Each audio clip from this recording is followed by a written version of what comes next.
인생의 터가 무너질 때라는 제목으로 주의 말씀 증가하겠습니다. 여러분, 이 세상에 안전한 곳이 있을까요? 지진의 안전지대라고 말했던 우리나라도 더 이상 지진의 안전지대가 아닙니다. 2016년 9월 달을 기억하실 겁니다. 경주 대지진이라고 할 수도 있겠죠. 저도 생생하게 기억하고 있습니다. 아주 평온한 저녁 시간이었습니다. 저녁을 먹고, 그때는 둘째가 없었기 때문에 첫째 아이와 장난을 치고 TV를 보고 있는데 갑자기 사택 건물이 흔들리는 느낌을 받았습니다. 그래도 다행히 처음 충격은 시간이 그리 길지 않았습니다. 이게 뭘까 싶어 인터넷을 검색해보고 뉴스를 돌려보니 지진이 일어났다는 겁니다. 일본도 아닌 어디에? 대한민국에 말입니다. 난생 처음 느껴본 지진인지라 어떻게 해야 할지 감을 못 잡고 어리둥절해 있는데 얼마 지나지 않아 한 번의 지진이 더 오게 되었습니다.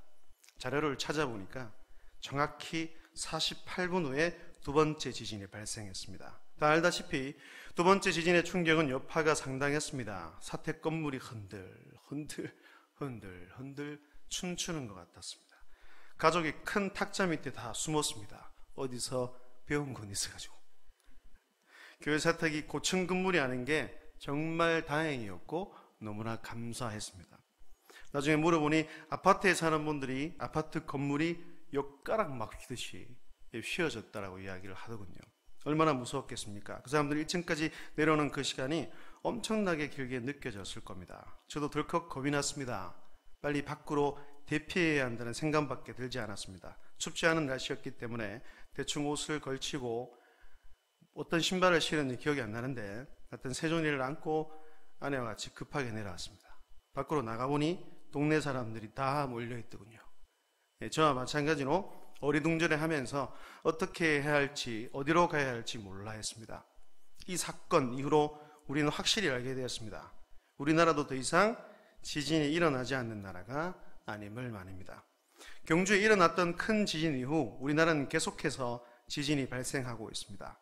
그로 인해 많은 피해를 입게 되었고 피해 복구 및 보상 문제를 둘러싸고 여전히 씨름 중이고 또 지진에 피해를 입었던 많은 분들이 지금 또한 고통을 당하고 있다고 합니다. 여러분, 그런데 우리 인생살이도 이와 같습니다. 안전하다고 믿었던 것들이 마구 흔들리고 견고하던 인생의 터가 무너질 때가 있습니다.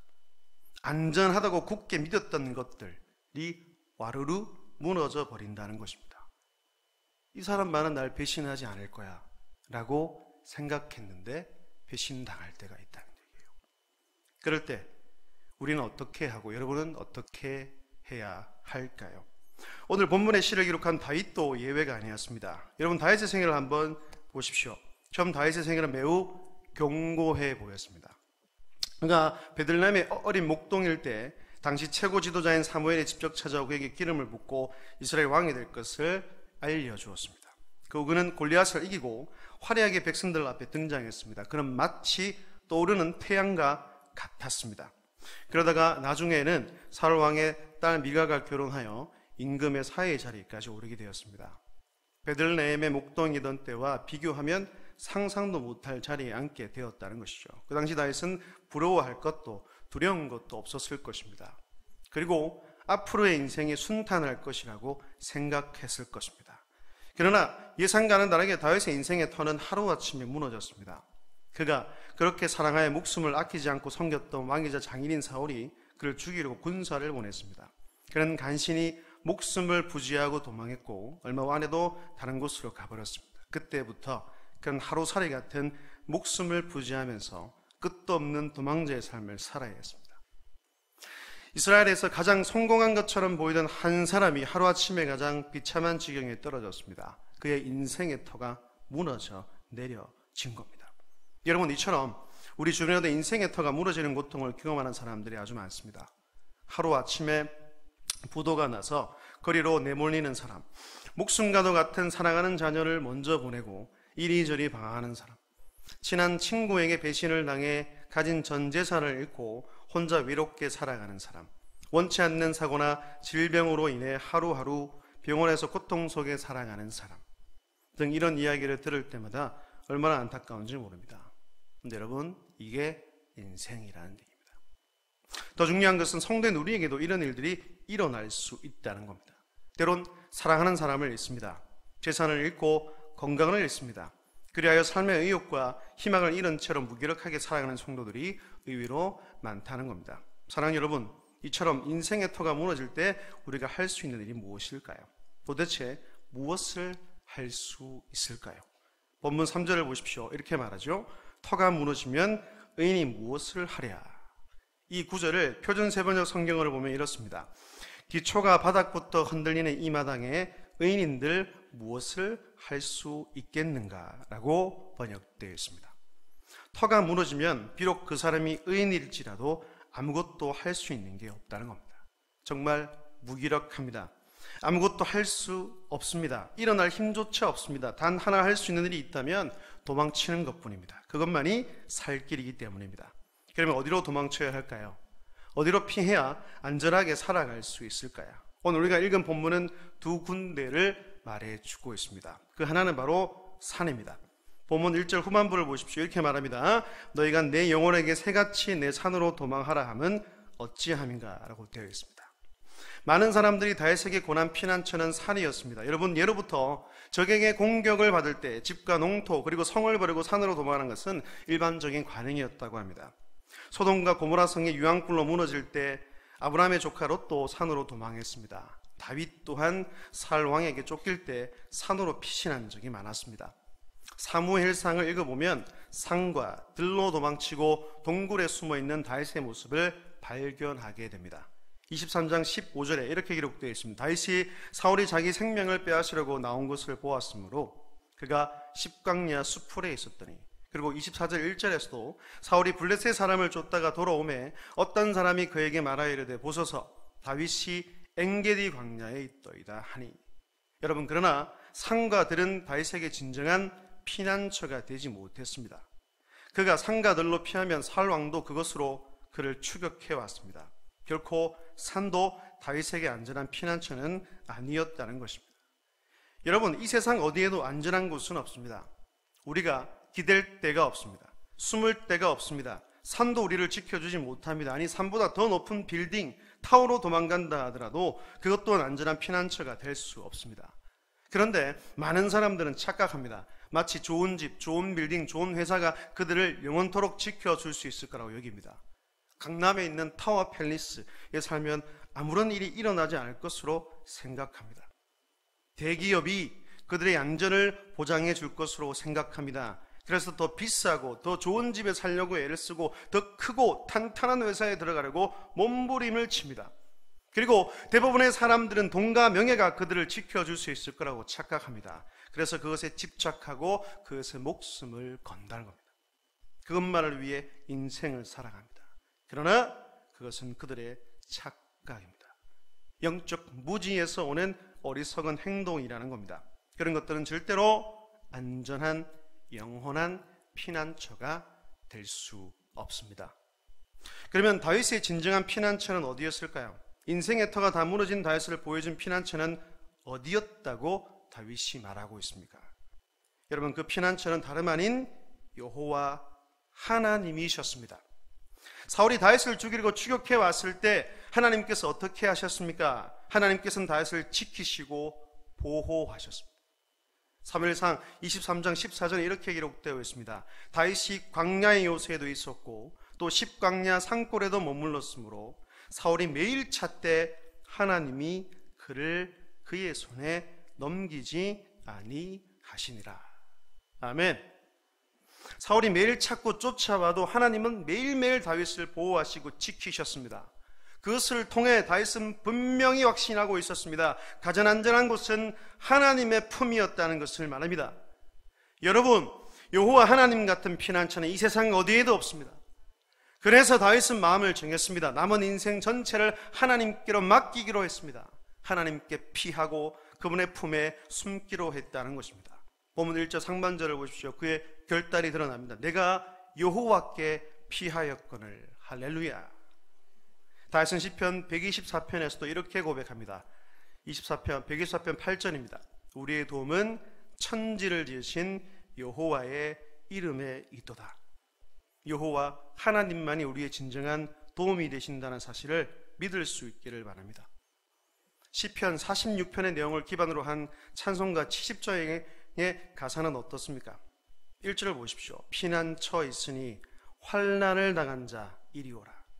땅들이 변하고 물결이 일어나 산 위에 넘치되 두렵지 않네. 4절입니다. 높으신 하나님 우리를 구하니 할렐루야.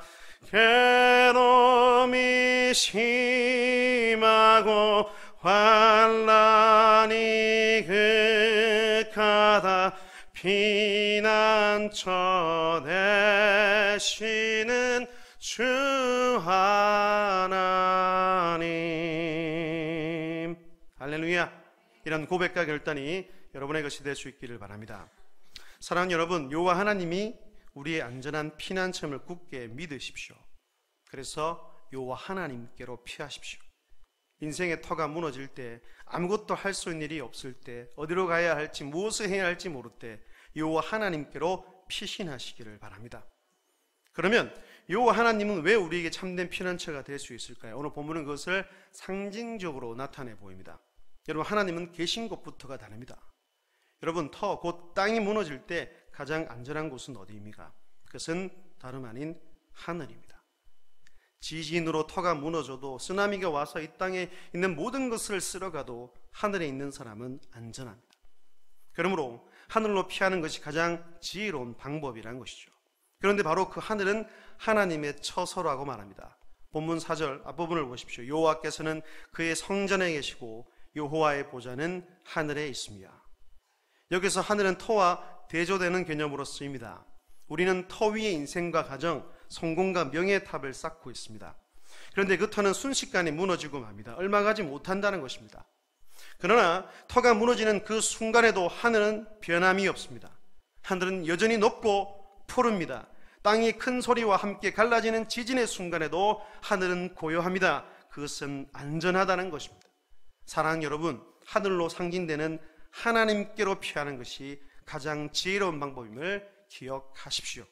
하나님 품보다 더 안전하고 더 포근한 곳은 없습니다. 하나님만이 우리의 참 피난처가 되십니다. 이 세상의 어떤 제도나 물질 또는 사람을 의지하지 마십시오. 하늘 끝 가장 높은 곳에 보좌를 펼치고 계신 그 하나님께로 피하고 그분만을 의지하는 여러분 모두가 다 될 수 있기를 주의 이름으로 축복합니다. 여러분, 그 높으신 하나님이 지금 어디에 계십니까?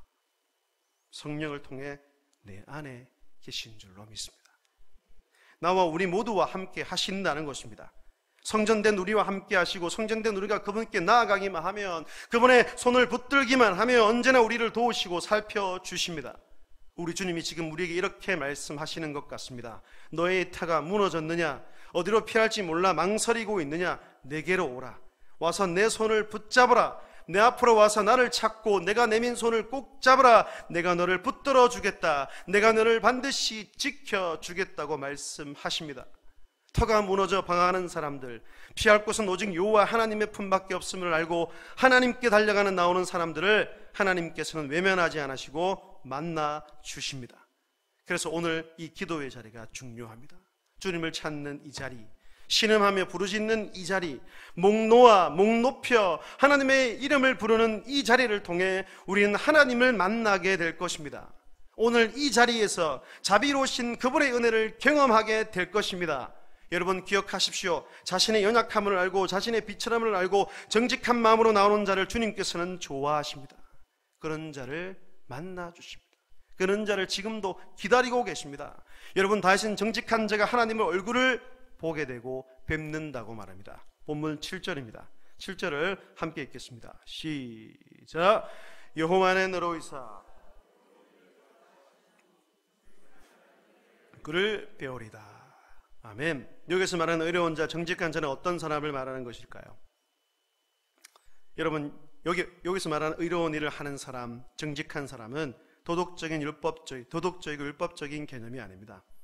누가 그 하나님께서 당당하고 그 앞에서 의로울 수가 있겠습니까? 터가 무너질 때 자신의 힘으로 구원받을 수 없음을 인정하는 사람이 정직한 사람인 줄로 믿습니다. 산으로 피해도 산이 자신을 숨겨줄 수 없음을 깨닫고 하나님께로 나아가는 사람이 의로운 사람인 줄로 믿습니다. 세상에서 가장 의로운 사람은 하나님을 믿고 하나님께 맡기고 하나님을 의지하고 하나님께로 피하는 사람입니다. 즉 믿음의 사람이 의로운 사람이요 믿음의 사람이 정직한 사람이라는 것입니다. 결국 하나님을 뵙는 영광은 믿음의 사람에게 주어지는 특권이라는 사실입니다. 우리 모두가 그렇게 되기를 간절히 소원합니다. 우리 교회가 그런 믿음의 사람들로 가득 채워지게 되기를 주의 이름으로 축복합니다. 말씀을 맺겠습니다. 사랑하는 여러분, 우린 다윗을 통해서 그리고 성경에 나오는 믿음의 사람을 통해서 배워야 합니다. 깨달아야 합니다. 다윗과 믿음의 사람들은 다른 어떤 곳으로 피하지 않았습니다. 오직 여호와 하나님께로 피했습니다. 그 결과 하나님은 그를 생명싸기로 싸셔서 숨기셨습니다. 원수의 손에서 그를 건져내셨습니다. 하나님께서 그에게 피난처가 되시고 피할 바위가 되시고 구원의 뿔이 되어 주셨습니다. 우리도 그렇게 되기를 진심으로 원합니다. 여러분이 서 있는 그 터를 과신하지 마십시오. 너무 믿지 마십시오. 언제 어떻게 무너질지 모르는 것들을 의지하거나 믿지 마시기를 바랍니다. 우리가 믿고 의지할 분은 영원히 흔들림도 없고 꺼져 내려가는 것도 없으신 만세반석이신 하나님밖에 없음을 믿을 수 있기를 바랍니다. 설교의 황태자라는 별명을 가졌던 스펄전 목사님은 이 시편 11편을 가리켜 견고한 자의 노래라고 불렀습니다. 여러분, 누가 견고한 자입니까? 무너지는 터를 의지하지 않고 만세반석이신 여호와 하나님께 인생의 모든 것을 맡기는 사람, 그 위에 집을 짓고 사는 사람이 견고한 사람인 줄로 믿습니다. 그렇게 할 때 하나님은 우리를 하늘 보좌로 피신시키시듯 우리를 지키시고 보호하실 것입니다. 험난한 이 세상에서 이런 은혜를 누리는 저와 여러분이 될 수 있기를 주의 이름으로 축복합니다. 그리고 이 교회의 피난처도 마찬가지고, 더 나아가 한국교회, 우리나라의 대한민국 피난처도 마찬가지입니다. 북한의 핵 위험, 강대국의 틈 바구니에서, 그리고 타락한 문화의 무차별 공격 앞에서 우리가 피할 곳은 어디입니까? 한국교회 피난처, 대한민국의 진정한 피난처 또한 하나님밖에 없음을 믿으시기를 바랍니다. 여러분, 이 나라를 위해서 정말로 기도해야 할 때입니다. 이 나라의 근간이 흔들리고 있습니다. 법과 질서가 무너지고 있고 안보, 교육, 경제, 문화 모든 것들이 무너지고 있습니다. 이 모든 것에게 기초가 되어야 할 정치가 사라져버렸습니다. 나라와 국리는 없고 여야당 할 거 없이 자신의 안위, 자신의 자리, 그리고 오로지 정권을 잡는 것에만 현안이 되어 있습니다. 말도 안 되는 법안들을 만들어 통과시키려고 합니다. 여러분, 우리가 사는 이 경남 땅은 어떻습니까? 마찬가지입니다. 다 알다시피 경남교육관이 경남학생 인권 조례안을 상정하겠다고 발표했습니다. 도의회의 상정해서 조례안을 통과시키겠다는 겁니다. 반대하는 사람이 훨씬 많은데도 불구하고 그렇든 말든 무시하고 밀고 나가겠다는 것입니다. 통과시키려는 의지가 확고해 보입니다. 여러분, 이럴 때 우리가 어떻게 해야 합니까? 우리의 참된 피난처, 진정한 도움 되시는 하나님을 더욱 의지하여 기도해야 합니다. 기도하여 하나님의 뜻을 구하고 그 기도를 통해 힘을 얻고 용기를 얻어야 합니다. 하나님께서 이 나라를 올바르게 세워주실 것을 믿고 그분 앞에 엎드려야 합니다. 이 나라가 하나님 손에 달려있음을 믿음으로 부르짖어야 합니다. 하나님의 역사심이 이 나라에 나타나도록 기도해야 한다는 것입니다. 기도할 때 승리하고 기도함으로 그분의 뜻을 깨달아 선한 데 순종하고 앞장서는 그리스도인, 아닌 것은 아니라고 말하고 옳은 일에 행동하는 그리스도인이 다 될 수 있기를 주의 이름으로 축복합니다.